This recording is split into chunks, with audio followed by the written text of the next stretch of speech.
here at Los Alamitos for the Los Alamitos Futurity, a race that has been dominated by the Hall of Famer Bob Baffert. He's won this race 14 times. This Grade 2 Los Al Futurity. He's part of the road to the Kentucky Derby with Derby points on the line. We're going to be looking at 10 points to the winner. And will it be litmus test? That's what the betting public says. Bob Baffert in the house. He's got the 2 Providence, the 3 litmus tests, and the 4 blacksmith. Litmus test, he is the favorite at odds of 2 to 5, the son of NYQUIST. The road to the Kentucky Derby passes through Cypress, California in the Los Al Futurity. Racing. I'm just going to play the brake, but I'm going to try to be close because, on this track, the speed is really good. The speed most of the times holds. Try to have a good brake and see where he takes me. How this set up for litmus test, it was perfect with what happened with the number 1 horse. Heading into the first turn with the 1 tearing some horses out, which actually benefited litmus test because Juan was able to duck in to a perfect spot. Now litmus test is getting a dream run through towards the inside into second. At the top of the stretch. Litmus test, you could tell he was in control of the whole race, and but I'm just proud and happy to run 1, 2, 3, and so if now with litmus test, he's got we know he has a big future. The distance is not a problem for him, so I'm happy for the team. He had to tackle the stablemate Providence in mid-stretch and ends up going on by for the Los Alamitos Futurity victory. Litmus test has the winning advantage. Litmus test has defeated Blacksmith by just over a length. They were clear of Providence. A 1, 2, 3 finish for trainer Bob Baffert, led by Litmus test. Always been a special day for Bob Baffert. Litmus test finds the winner's circle. He delivers in the Los Al Futurity.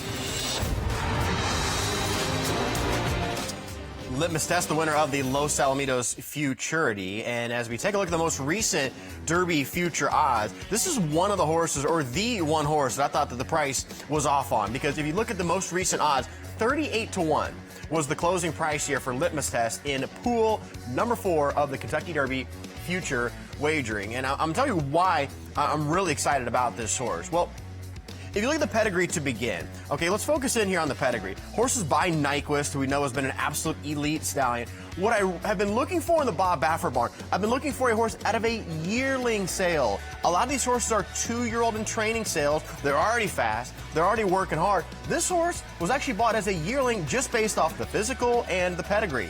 Now, when we go to the first start at Del Mar, I'll show you here at the bottom. I love how this horse sat 3rd. I'm going to highlight it. When you can sit 3rd here on debut, get a nice stalking style, and gets the win. And right off this 3rd, they go to the Del Mar Futurity, which we're going to show you right now. Now, we're going to have a measuring stick here in this race as we get ready to roll the film because, first off, the horse was extremely wide the whole race. And he had his old nemesis, Brant, who's going to be in this event. And you're going to see how this horse is improving based on the common foe. So here we are, Del Mar Futurity. I'm telling you, this horse was 4 wide the whole race. Now, the gray is Brant, $2 million gun runner. At this point, was one of the favorites for the Derby. And Litmus test is back there. He's going to get beat a good distance. He's battling for 3rd. He's actually going to lose this battle for 3rd. But check out at the wire, this horse is 4+ lengths behind Brant. Solid effort, but not necessarily a world-beating effort, that's for sure.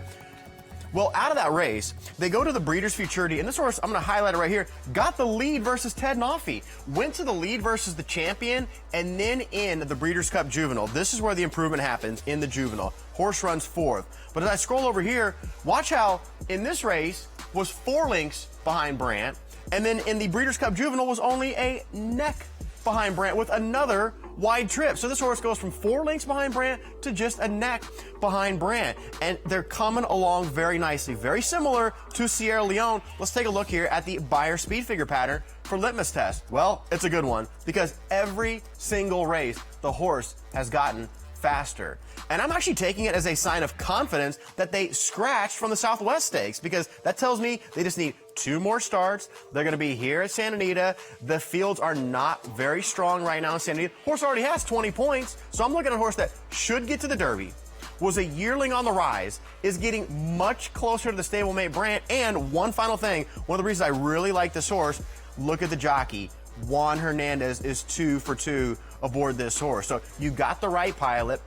They're fast but don't need the lead. They have that stalking style. And look at the ascending Beyer speed pattern here for Litmus test. So no, he's never been regarded, as of now, as the best Bob Baffert horse. But in my mind, Dubsy, right now, he's the best bet of the Baffert camp.